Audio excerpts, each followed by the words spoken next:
Deus dá um dom espiritual, toda vez que Deus faz algo sobrenatural, o propósito final é que a palavra de Deus seja pregada, o propósito final é que a glória de Deus seja alcançada, a glória seja dada a Ele. Então, todas as vezes que Deus fez algo maravilhoso na palavra, todas as vezes que Deus fez algo maravilhoso através dos dons espirituais na igreja, toda vez que Deus fez algo maravilhoso através de uma cura, através de transformação, o propósito final foi testemunhar a palavra de Deus, foi testemunhar que Deus é grande, que Deus é maravilhoso. Então, nós temos que criar sim esse hábito. Deus nos livrou de algo, testemunhamos. Deus fez algo maravilhoso, testemunhamos. Deus me deu uma graça, me concedeu uma bênção, testemunhamos.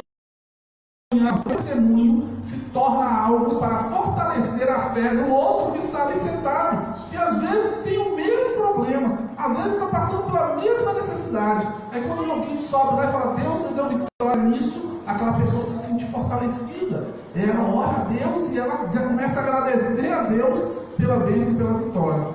Então, assim, é importante testemunhar. Queridos, hoje nós comemoramos a Páscoa. E como vocês podem ver aqui, tem escrito a palavra Páscoa. Lá atrás tem as pragas, o quarto até caiu já, né? Mas assim, as pragas do Egito. E basicamente, antes de entrar na nossa mensagem em si, explicando de onde vem a Páscoa. A Páscoa, ela vai vir de uma palavrinha chamada Pesach, que significa passar por cima. A primeira Páscoa vai ser comemorada depois que acontece a última praga. Lá no Egito, quando os judeus estavam escravizados, o povo hebreu estava escravizado, a última praga foi a morte dos primogênitos. E foi anunciado que o espírito da morte passaria nas casas e entraria e levaria o primeiro filho de todos os homens e de todos os animais. Mas aquela pessoa que confiasse em Deus, que confiava em Deus, e que pegou e nos umbrais da sua porta marcou com sangue, o sangue do cordeiro, aquela casa o espírito da morte não entraria, ele passaria por cima. Por isso que chama Pesach, passar por cima. Ele passaria por cima daquela casa e seguiria para a próxima. Aí se a outra também tivesse marcada, ele passaria por cima e assim iria até achar uma casa que não estivesse marcada. Como o povo tinha sido orientado por Deus, eles fizeram, o povo judeu, o povo hebreu, marcou suas casas, marcaram suas casas ali com o sangue do cordeiro. E ficaram dentro de casa ali, todo mundo. Aí quando veio o espírito da morte, ele passou e ele foi até o Egito. Isso me faz pensar uma série de coisas, entre elas, que provavelmente houveram pessoas que eram pessoas do povo hebreu, que elas não confiaram e falaram, besteira, passar sangue no umbral de porta, tolice isso. E não passaram e tiveram seu filho morto. E talvez tenha tido egípcios que gostavam de hebreus e que eram amigos, e que quando ouve essa palavra, ele foi e passou na casa dele, e ele foi culpado, porque isso não definia raça, não definia nação, isso definia um processo. Olha, aquele que está debaixo do sangue do cordeiro a morte vai passar por cima. Mais tarde, Jesus vai celebrar a última Páscoa, que é a última ceia. Ele vai celebrar a última ceia antecedendo a Páscoa, porque ele não ia estar aqui para celebrar a Páscoa com os discípulos naquela hora, daquele jeito. E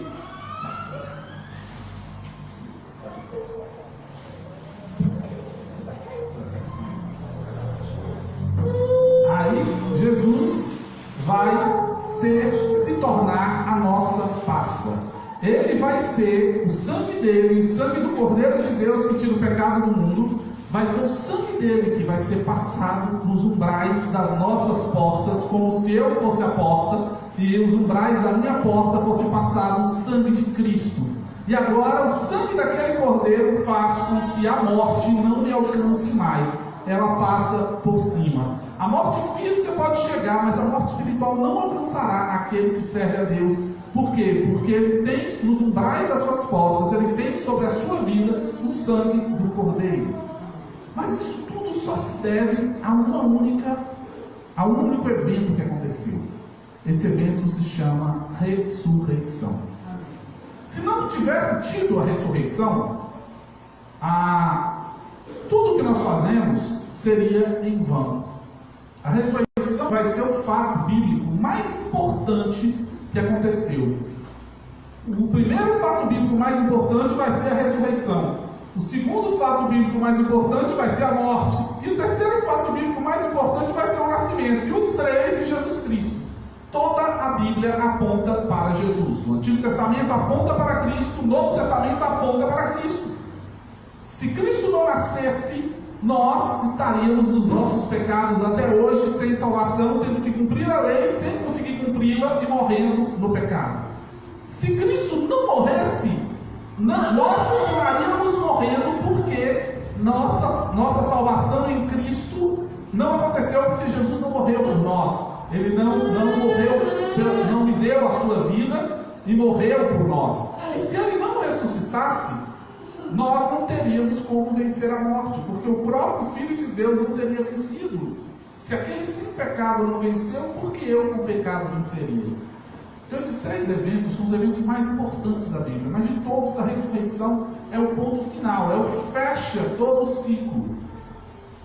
A importância da ressurreição ela é a razão do cristianismo. Só existe cristianismo porque houve ressurreição. Se não houvesse ressurreição, não tinha necessidade de criar e de ter a religião do cristianismo. Paulo diz em Coríntios 15 que a ressurreição, sem a ressurreição, nossa fé seria vã, sem a ressurreição, nossa pregação seria inútil, sem a ressurreição, nossa esperança seria vazia, sem a ressurreição, nosso testemunho seria falso, sem a ressurreição, nossos pecados não seriam perdoados, sem a ressurreição, nós seríamos os mais infelizes homens da história, os mais miseráveis de todos. Sem a ressurreição. Sem a ressurreição, a morte teria a última palavra e a esperança no céu não existiria. Como acreditar que eu iria para o céu se quem veio do céu morreu e não ressuscitou? A morte o venceu. Mas, graças a Deus, aconteceu a ressurreição. Deus ressuscitou Cristo dentre os mortos, e a salvação passa por isso. Romanos 10, 9 e 10 fala assim: com tua boca confessares a Cristo como Senhor, e no seu coração creres que Deus o ressuscitou dentre os mortos, será salvo. A salvação passa pela crença na ressurreição. A salvação não passa simplesmente por entrar numa igreja. A salvação não passa simplesmente por mudar a minha fisionomia, o meu exterior, o meu estereótipo, a minha roupa. A salvação não passa por simplesmente eu comprar uma Bíblia, mesmo que seja a Bíblia mais cara que tiver na livraria. A salvação não passa por eu dizimar. A salvação não passa por eu ser aquele que arruma a igreja. A salvação não passa por eu ser aquela pessoa boazinha que não bebo, não fumo, não jogo, não me prostituo. A salvação não passa por nenhum desses pontos. A salvação passa por Cristo, e em Cristo, na ressurreição de Cristo. É a ressurreição de Cristo que nos concede salvação. E quando nós confessamos Jesus como Salvador da nossa vida, e nós cremos de verdade no nosso coração que Deus ressuscitou Jesus dentre os mortos, automaticamente nós somos salvos. É o que a palavra nos garante, é o que a palavra diz. Mas Jesus ressuscitou, e essa é a grande diferença entre o cristianismo e todas as outras grandes religiões do mundo. Porque se eu for budista, eu consigo visitar o túmulo de Buda. Se eu for do Islã, eu consigo visitar o túmulo de Maomé. Se eu for espírita, eu consigo visitar o túmulo de Allan Kardec. Se eu for do confucionismo, eu consigo visitar o túmulo de Confúcio. Mas se eu sou do cristianismo, eu não consigo visitar o túmulo de Cristo. Porque ele não está lá, não existe corpo ali. Não existe um corpo ali para ser visitado. A morte não pôde detê-lo. E quais são as evidências da ressurreição? Há pelo menos 3 evidências principais da ressurreição para a Igreja de Cristo. A primeira evidência é: a ressurreição é um fato histórico. É um fato que pode ser provado pela história. Por quê? Primeiro, porque os adversários de Cristo tentaram encobrir a ressurreição. Se ela não fosse verdade, não havia necessidade de encobrir nada. A própria palavra de Deus vai dizer lá em Mateus que aqueles mestres da lei, os sacerdotes,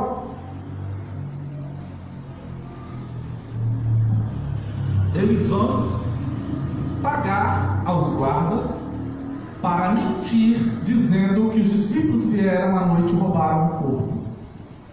Essa foi uma das mentiras que eles tentaram emplacar naquela época, mas que não funcionou. Dentro da linha do que eles tentaram emplacar, outra mentira foi a mentira de que Jesus não havia morrido na cruz. Jesus havia se machucado muito, mas quando chegou no túmulo, ele acordou. E aí as pessoas pegaram e levaram ele embora. Isso é tanto mentira que, primeiro, quando o guarda chega para quebrar as pernas de Jesus, ele vê que ele já está morto, ele ainda fura o lado dele com a lança. E a lança fura e sai água e sangue. Aquele último líquido que ainda possuía dentro do corpo de Jesus saiu ali naquele momento. E ali quem pega, quem tira a pessoa da cruz não são os amigos, quem tira são os romanos. Aí eles passam para José de Arimateia, mas quem tira são eles tiram e naquele momento eles comprovam que a pessoa está morta. E aí eles passam e José de Arimateia leva o corpo. A ressurreição é um fato histórico, em segundo lugar, por quê? Porque há muitas testemunhas. Lá em Coríntios 15, Paulo vai dizer que Jesus apareceu a Maria Madalena, às mulheres separadas, a Pedro, aos 2 discípulos de Emaús, aos apóstolos sem Tomé, aos apóstolos com Tomé, aos 7 apóstolos no mar da Galileia que estavam pescando, a 500 irmãos em separado, a Tiago, a Paulo, aparece a Estevão, conforme o livro de Atos, e aparece por último a João na ilha de Patmos, revelando o Apocalipse para João. Olha a infinidade de pessoas que testemunharam da ressurreição de Jesus. Vocês entendem que em qualquer julgamento, a testemunha é muito importante. E num julgamento, uma pessoa que tiver 5, 10, 15 testemunhas que vão falar que aquilo procedeu dessa forma ou daquela forma, ela provavelmente vai ganhar o caso. Por quê? Porque há muitas pessoas envolvidas ali que viram. Quer dizer que você tem certeza que ele não matou fulano? Sim, tenho certeza. Por quê? Porque ele estava comigo naquele dia, naquele evento que eu estava ali, e eu tenho mais 20 pessoas no evento que provam que ele estava ali. Tá bom, vamos chamando, ele vai chamando um por um. E você viu ele vir no horário das 10 às 11? Sim, 10 às 11 nós estávamos tentados, estávamos comendo. Na hora que tinha acabado a palestra sobre esse assunto, aí chama o palestrante, você falou sobre esse assunto? Sim. E você revelou, não, eu vi mesmo, esse pessoal estava ali. Então as testemunhas vão validar o caso. E aí o juiz vai virar e falar assim, não, é certeza que esse homem não matou essa pessoa. Por quê? Porque nesse dia, nesse horário, dessa forma, ele estava em outro lugar com outras pessoas. Da mesma forma que as testemunhas validam um caso, as testemunhas aqui validam a ressurreição de Jesus. Muitas testemunhas, não estou falando de uma pessoa, não estamos dizendo aqui que Maria Madalena foi para as mulheres lá e Jesus apareceu para ela, conforme o texto foi lido aqui, e ficou só nela. E aí Maria Madalena voltou para trás e falou, Jesus ressuscitou, mas Pedro não viu, Tiago não viu, João não viu, Paulo não viu, ninguém viu, só Maria Madalena.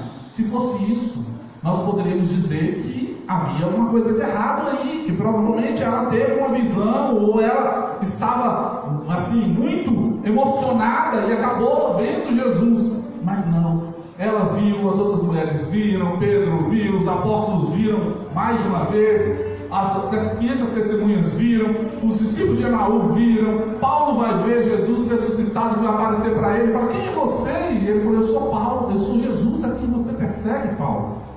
E aí, mais tarde, João vai ver Jesus na ilha de Patmos, revelando o Apocalipse. Então, a ressurreição de Jesus é um fato histórico, porque ela possui muitas testemunhas.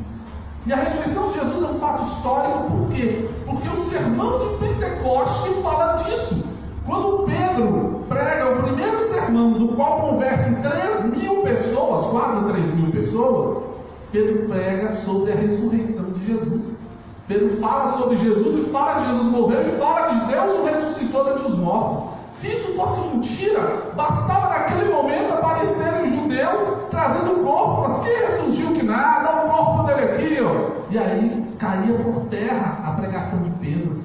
No entanto, ninguém tinha prova alguma contra isso. E não só isso, como impactou em 3.000 pessoas, praticamente 3.000 pessoas foram impactadas por aquilo e ressuscitaram, e receberam a Cristo ressuscitado. Continuando, mais uma evidência da ressurreição é além de ser um fato histórico, é um fato psicológico. Quando nós olhamos para os discípulos antes da ressurreição de Jesus, nós vamos ver discípulos com medo, escondidos, eles estavam escondidos com medo de que Roma os pegasse, desanimados, com pessimismo, pessoas que estavam caminhando e voltando para as suas atividades. Nós vamos pegar pessoas que estavam fracas. Depois da ressurreição de Jesus, essa situação muda por completo. Depois da ressurreição de Jesus, nós temos pessoas ousadas, pessoas agora que são valentes, pessoas que são poderosas em testemunho, pessoas que enfrentam as ameaças, enfrentam os açoites, enfrentam os machucados, enfrentam os apedrejamentos, enfrentam a própria morte, como muitos, e em prol da ressurreição de Cristo, crendo numa fé verdadeira. Você acha que se Jesus não tivesse ressuscitado, essas pessoas teriam a coragem de ter uma mudança tão grande e de que bater na tecla de que Jesus tinha ressuscitado e ir até o fim com as próprias vidas? Seria totalmente lógico. Por isso que a ressurreição é um fato sociológico também, um fato psicológico. E é um fato sociológico por quê? Porque ela vai gerar uma igreja que vai continuar depois dele. Ninguém imaginaria que 2000 anos depois haveriam igrejas hoje falando sobre a ressurreição de Jesus, falando sobre a pessoa de Jesus e sobre o que deixaram escrito os apóstolos e os discípulos de Cristo. Se a ressurreição fosse um mito, se a ressurreição fosse algo que não pudesse ser comprovado, não pudesse ser sentido, não pudesse ser visualizado, ela não teria durado. Esse foi até o conselho de Gamaliel para os próprios mestres da lei da época. Gamaliel virou para eles e falou assim: olha, vamos fazer o seguinte, há pouco tempo atrás surgiu um grupo dizendo que tinha uma pessoa lá que era o Messias. E aí, com pouco tempo, eles mesmos começaram a falar, daqui a pouco eles mesmos entenderam e a coisa acabou. Então, assim, se isso não for de Deus, deixa. Se não for de Deus, vai acabar sozinho. Agora, se for de Deus, nós podemos brigar o tanto que a gente quiser, que nós não vamos conseguir tirar, porque Deus vai prevalecer. E com isso o cristianismo desenvolveu e cresceu, tem 2000 anos. É evidência da ressurreição de Cristo. Mas hoje eu quero falar sobre a transformação que a ressurreição faz nas vidas. E para isso nós vamos ler então a palavra de Deus em Lucas capítulo 24, do verso 13 ao verso 35. E nós vamos ver o impacto da ressurreição na vida das pessoas e dos discípulos. Lucas capítulo 24.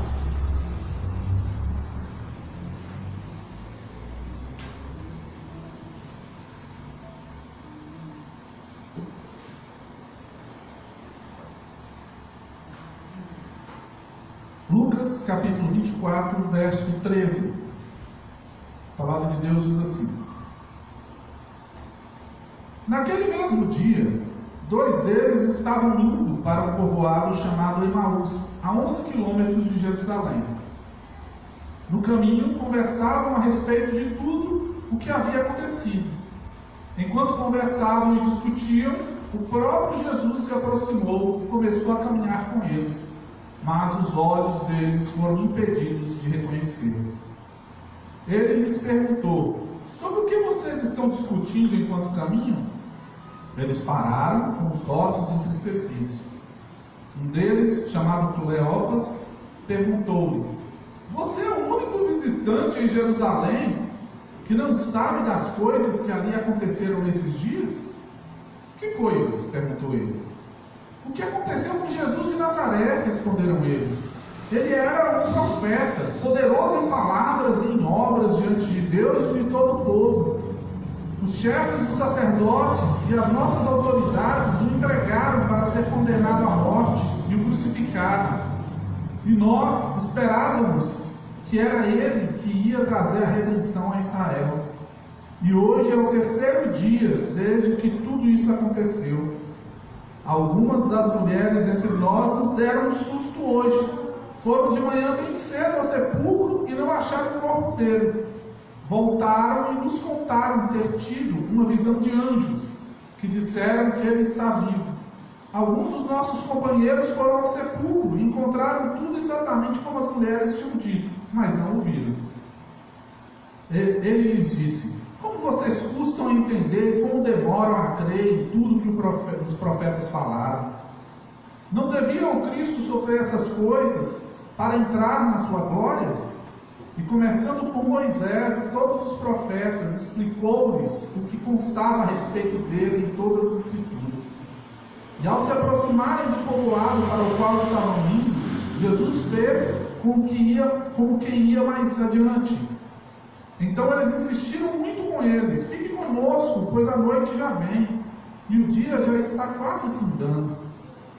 Então ele entrou para ficar com eles. Quando estava à mesa com eles, tomou o pão e deu graças, partiu e deu a eles. Então os olhos deles foram abertos e reconheceram, e ele desapareceu da vista deles. Perguntaram-se um ao outro: não estava queimando o nosso coração quando ele nos falava no caminho e nos expunha as Escrituras? Levantaram-se e voltaram imediatamente para Jerusalém. Ali encontraram os 11 e os que estavam com eles reunidos e diziam: é verdade, o Senhor ressuscitou e apareceu a Simão. Então os dois contaram o que tinha acontecido no caminho e como Jesus fora reconhecido por eles quando partia o pão. Queridos, o ser humano é uma coisa engraçada, é complexo demais. Só Deus para amar o ser humano. Jesus havia passado 3 anos e pouco com os discípulos e os apóstolos.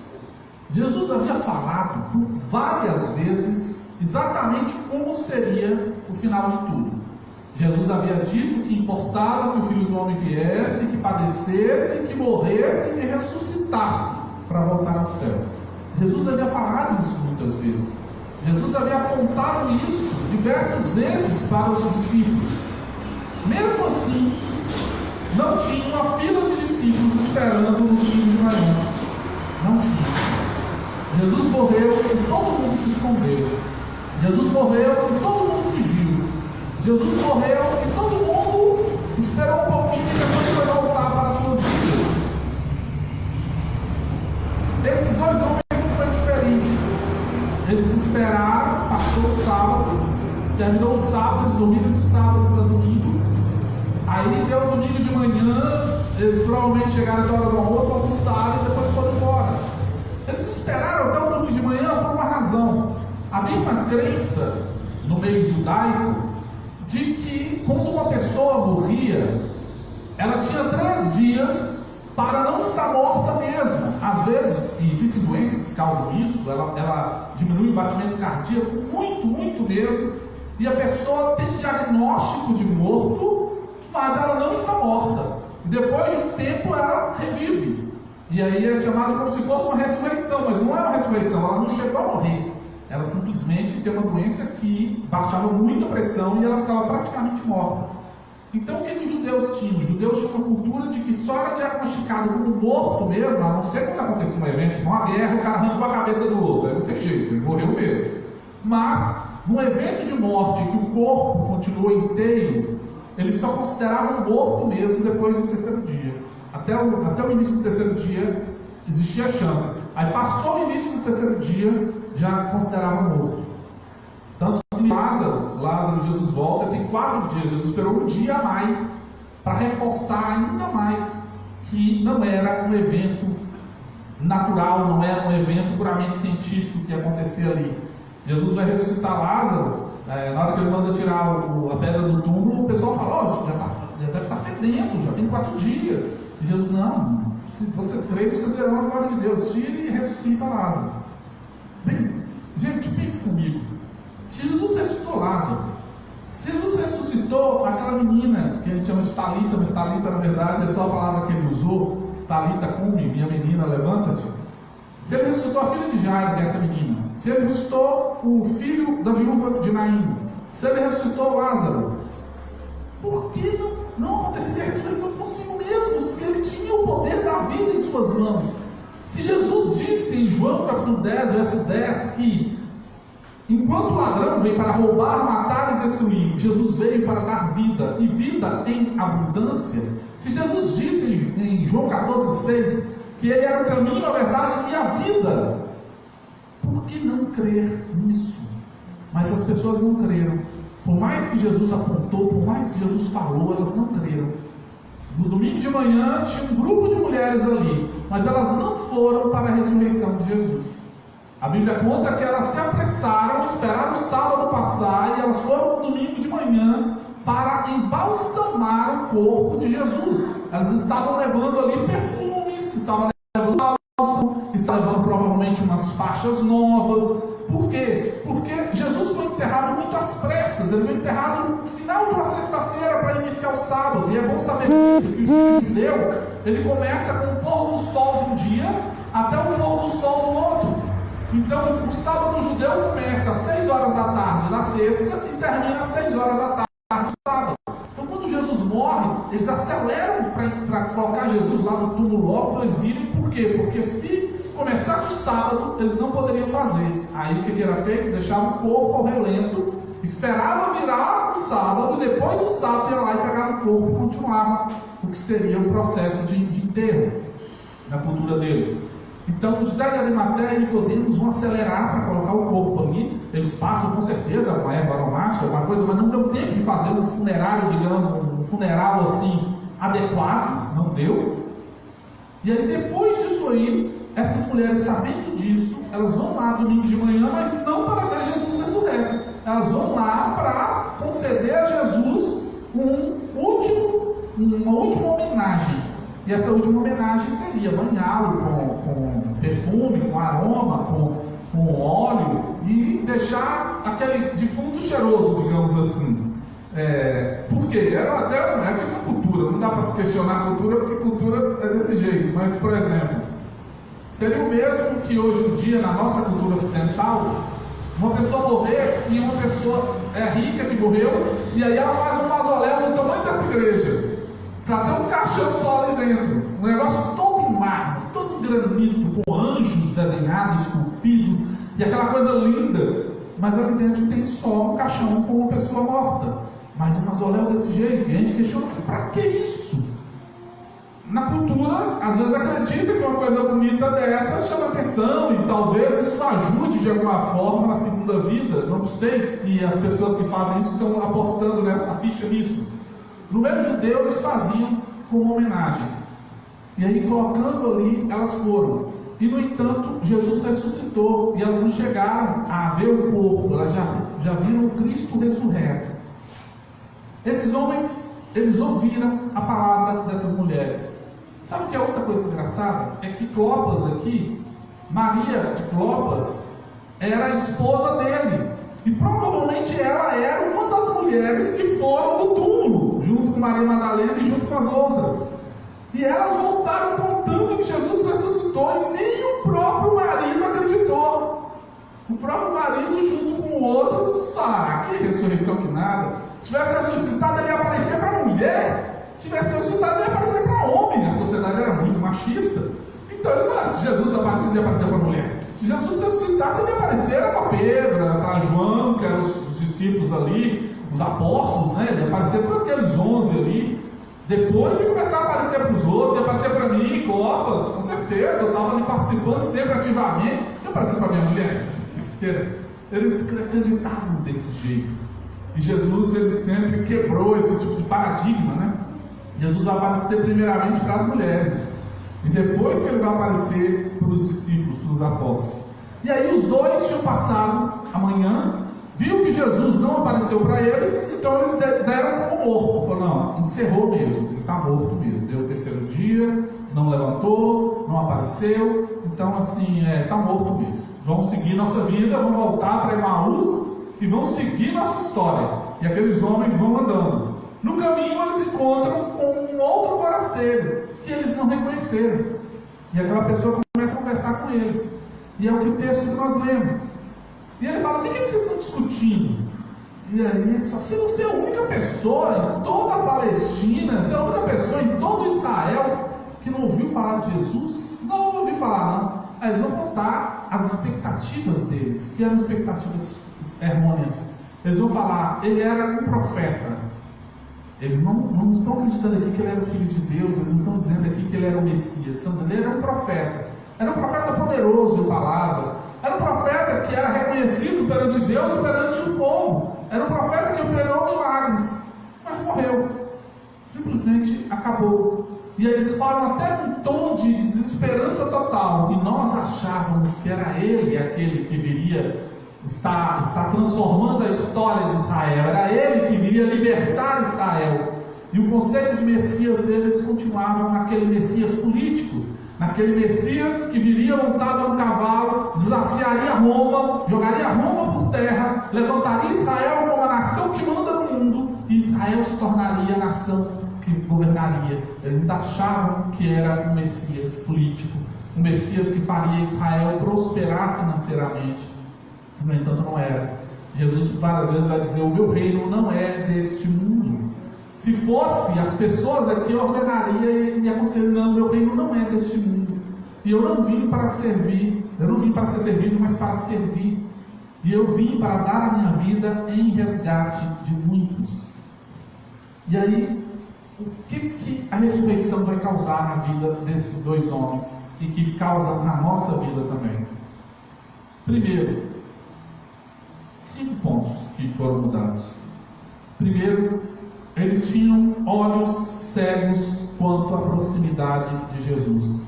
Jesus estava do lado deles, Jesus estava junto com eles caminhando. E caminhar 11 quilômetros não é fácil. Caminhar 11 quilômetros não é caminhada 11 metros. 11 quilômetros dá um tempo de caminhada. Mesmo que eles fossem bons caminhantes aí, 11 quilômetros daria aí. Paulo que gosta de correr, 11 quilômetros é o quê, Paulo? 1 hora de corrida, não? Dá mais, né? Não, corrida tranquila, eu digo. Uma hora pelo menos, né? Até mais, eu acredito. Uma pessoa como eu deve ser umas 5 horas de caminhada, né, no mínimo. Mais sedentário como eu sou, aí assim, eu brinco que eu moro do lado da empresa, eu falo assim, mas também todos os dias eu vou a pé e volto a pé da empresa, mas eu moro do lado, literalmente, então é mais tranquilo. Mais 11 quilômetros. E vão pensar numa Palestina, vão pensar no terreno pedregoso, vão pensar no terreno de poeira. No mínimo 1 hora e meia, eles caminharam ali batendo papo. E durante 1 hora e meia, Jesus caminhando com ele, os olhos cegos. Eles não percebiam Jesus. Quantas vezes Jesus está caminhando conosco, no meio, principalmente nos dias tristes, principalmente nos dias de aflição, principalmente nos dias em que as coisas não estão indo bem, e a gente sente e não percebe Jesus agindo, não percebe a mão de Deus transformando a situação, e nós continuamos caminhando, e às vezes praguejando e falando assim, cadê Deus para me abençoar? E Deus está ali, Jesus está ali caminhando junto, mas nós não percebemos. Antes da ressurreição, eles tinham os ouvidos tapados para o relato das Escrituras. Jesus está falando com eles das Escrituras. Jesus está dizendo, olha, importava que o Filho do Homem viesse, e que sofresse, e que morresse. Não foi isso que os profetas falaram que ia acontecer. Mas eles não estavam compreendendo ainda. Eles estavam ouvindo, mas não estavam permitindo que aquilo trabalhasse dentro deles.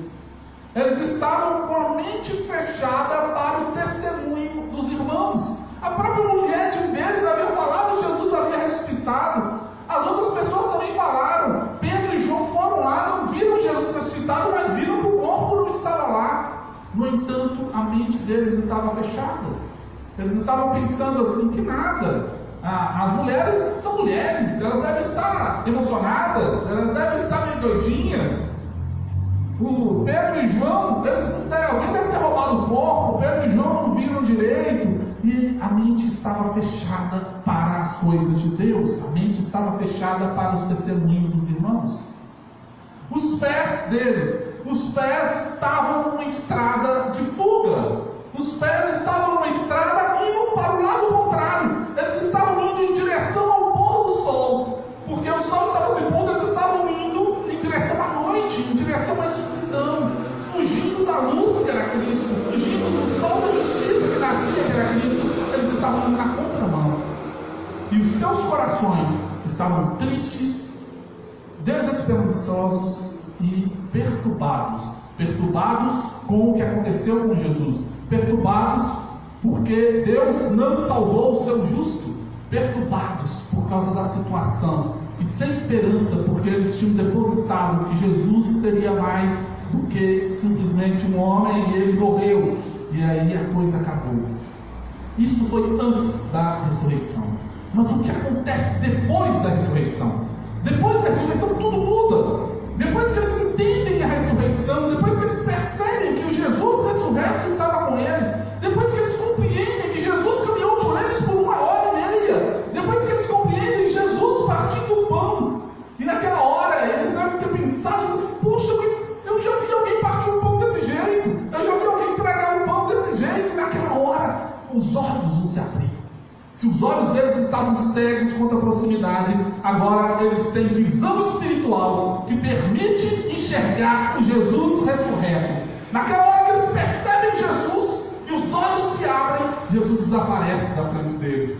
Mas eles recuperaram a sua visão espiritual. E é o que nós, como cristãos, precisamos. O Jesus ressurreto caminha conosco. Jesus vive em nós.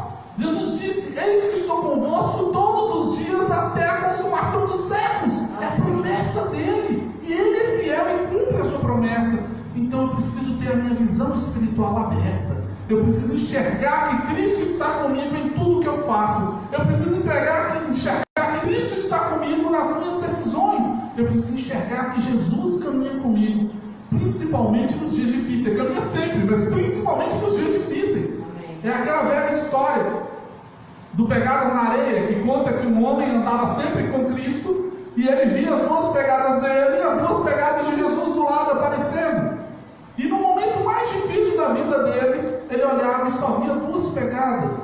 E aí depois passou aquele momento difícil, a vida voltou a ficar tranquila de novo, e ele voltava a ver mais 2 pegadas, 4 pegadas agora. E aí ele virou para Jesus e falou: ô Jesus, o que aconteceu? Nós sempre caminhamos juntos, eu sempre contava 4 pegadas, no momento mais difícil, que eu mais precisei de você, eu só vi as minhas 2 pegadas, só vi 2 pegadas. O que aconteceu? O que você estava fazendo nesse período? Aí ele falou assim: ô filho, nesse período tão difícil, na verdade, eu te carregava no colo, por isso que você via só 2 pegadas, eram as minhas 2 pegadas, não eram as suas 2 pegadas. Então Jesus está conosco todos os dias até a consumação dos séculos. Eles abriram os seus olhos, de olhos fechados, passaram para olhos espirituais abertos. Eles enxergaram Jesus e entenderam que Jesus havia ressuscitado. Os ouvidos, de ouvidos tapados para não entender as Escrituras, eles abriram o seu ouvido agora, eram ouvidos abertos para entender as Escrituras. Eles mesmos falavam: poxa vida, mas não queimava dentro da gente na hora que ele falava, na hora que aquelas palavras entravam nos nossos ouvidos, não ardia dentro de nós, algo diferente ardia dentro de nós, algo espiritual ardia dentro de nós, algo poderoso ardia dentro de nós, algo que parecia que não era deste mundo.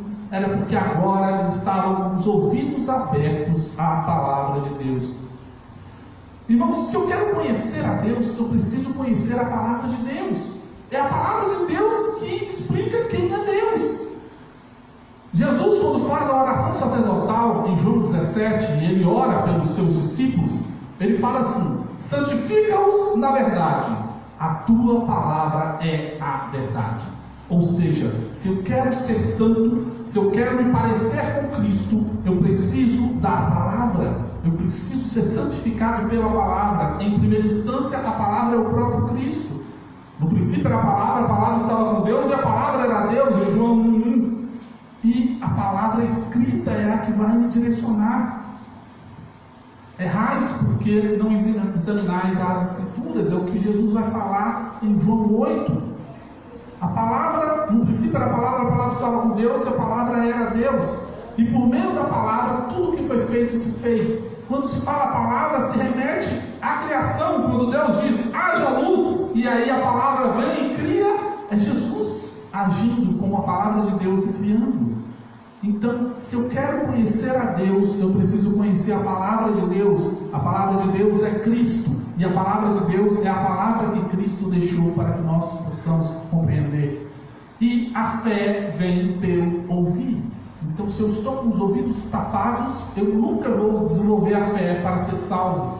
Mas se o meu ouvido está aberto à palavra de Deus, eu vou ouvir e vou desenvolver a fé para a salvação. A mente, saindo de uma mente fechada ao testemunho dos irmãos, eles vão para uma mente confiante, que agora testemunha o que viu.